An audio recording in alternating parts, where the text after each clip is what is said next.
warahmatullahi wabarakatuh. Salam sejahtera bagi kita semua. Yang terhormat Ibu Cahyo Dwi Andita, Magister Pendidikan, selaku dosen pengampu mata kuliah telah kurikulum dan teman-teman seperjuangan. Perkenalkan, saya Yuda Hermawan bersama rekan saya Neti Mikasari dan Fenty Yurika Indriyayani. Pada kesempatan kali ini, kami akan mempresentasikan hasil dari makalah kami yang berjudul Pengembangan Kurikulum 2013, Kurikulum Darurat, dan Kurikulum Merdeka. Pada saat presentasi ini berjalan, Anda diharapkan memfokuskan mata terhadap video presentasi yang kami sampaikan. Ketika ada hal yang kurang jelas atau kurang dimengerti, Anda dapat menanyakan kepada kami pada saat akhir presentasi.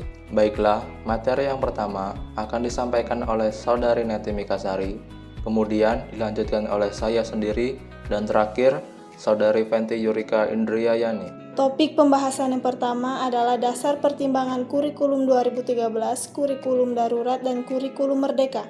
Dasar pertimbangan pada kurikulum 2013 menurut pendapat Yunus Abidin di dalam buku Dahwadin dan Farhan Sivanugraha tahun 2019 halaman 51.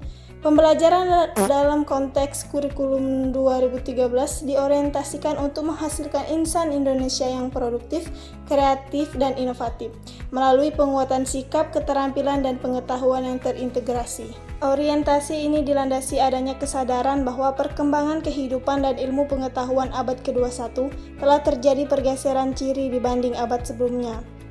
Sejumlah ciri abad ke-21 adalah abad informasi, komputasi, otomasi, dan komunikasi. Hal inilah yang diantisipasi pada kurikulum 2013.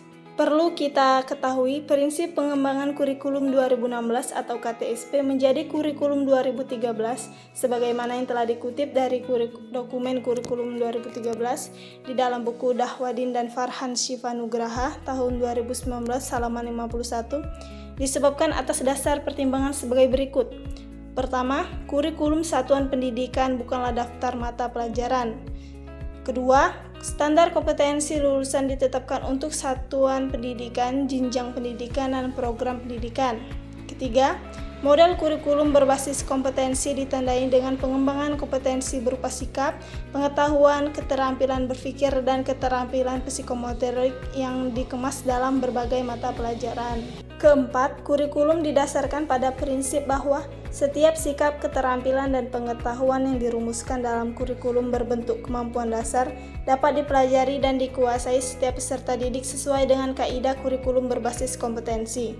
Kelima, kurikulum dikembangkan dengan memberikan kesempatan kepada peserta didik untuk mengembangkan kemampuan dan minat mereka. Dari berbagai alasan tadi, tujuan yang paling utama yaitu mempersiapkan manusia Indonesia agar memiliki kemampuan hidup sebagai pribadi yang beriman, produktif, kreatif, inovatif, dan afektif, serta mampu berkontribusi pada kehidupan bermasyarakat, berbangsa, bernegara, dan peradaban dunia. Kemudian dasar pertimbangan kurikulum darurat. Pelaksanaan kurikulum pada kondisi khusus bertujuan untuk memberikan fleksibilitas bagi satuan pendidikan untuk menentukan kurikulum yang sesuai dengan kebutuhan pembelajaran peserta didik. Satuan pendidikan pada kondisi khusus dalam pelaksanaan pembelajaran dapat 1. Tetap mengacu pada kurikulum nasional. Yang kedua, menggunakan kurikulum darurat. Dan yang ketiga, melakukan penyederhanaan kurikulum secara mandiri. Lalu, dasar pertimbangan kurikulum merdeka. Kurikulum merdeka ini akan lebih berfokus pada materi yang esensial dan tidak terlalu padat materi. Hal ini bertujuan agar guru memiliki waktu untuk pengembangan kurikulum dan kompetensi. Menurut Hamidullah Ibda, tahun 2002, halaman 117 sampai 118, alasan dikeluarkannya kebijakan di kurikulum merdeka ini karena hal itu merujuk kepada hasil evaluasi kurikulum 2013. Yaitu kompetensi kurikulum 2013 terlalu luas, sulit dipahami, dan diimplementasikan oleh guru. Yang kedua, kurikulum yang dirumuskan secara nasional belum disesuaikan sepenuhnya oleh satuan pendidikan dengan situasi dan kebutuhan satuan pendidikan, daerah, dan peserta didik. Yang ketiga, pengaturan jam belajar menggunakan satuan.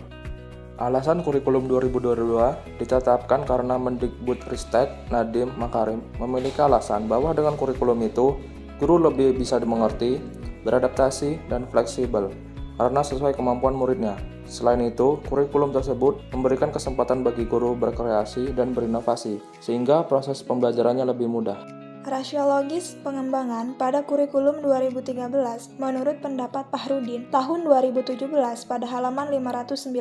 Kurikulum 2013 dikembangkan berdasarkan yang pertama, tantangan internal terkait dengan kondisi pendidikan dikaitkan dengan tuntutan pendidikan yang mengacu kepada 8 standar nasional pendidikan. Yang kedua, tantangan eksternal terkait dengan arus globalisasi dan berbagai isu yang terkait dengan masalah lingkungan hidup, kemajuan teknologi dan informasi, kebangkitan industri kreatif dan budaya, dan perkembangan pendidikan di tingkat internasional. Rasiologis pengembangan pada kurikulum darurat menurut pendapat Muhammad Eri Hadiana tahun 2021 halaman 1020 berdasarkan surat edaran nomor 3 tahun 2020 pada Satuan Pendidikan tentang pelaksanaan pendidikan dalam masa darurat coronavirus disease atau COVID-19 menyebutkan bahwa kegiatan belajar dilakukan secara daring atau online dalam rangka pencegahan penyebaran COVID-19. Adanya kondisi seperti ini membuat tantangan tersendiri bagi sekolah, guru, siswa, bahkan orang tua. Pemerintahan mengeluarkan kebijakan kurikulum darurat COVID-19, berbagai model dan media pembelajaran yang dapat menunjang kebutuhan pembelajaran online bermunculan seperti e-learning dan blended learning.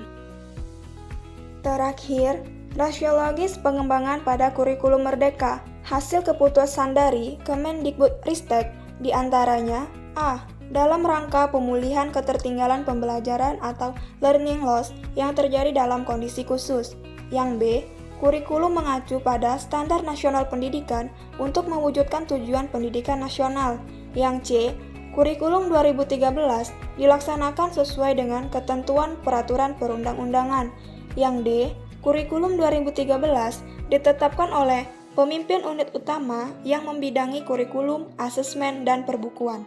Itulah hasil dari presentasi kami. Terima kasih atas perhatiannya. Wassalamualaikum warahmatullahi wabarakatuh.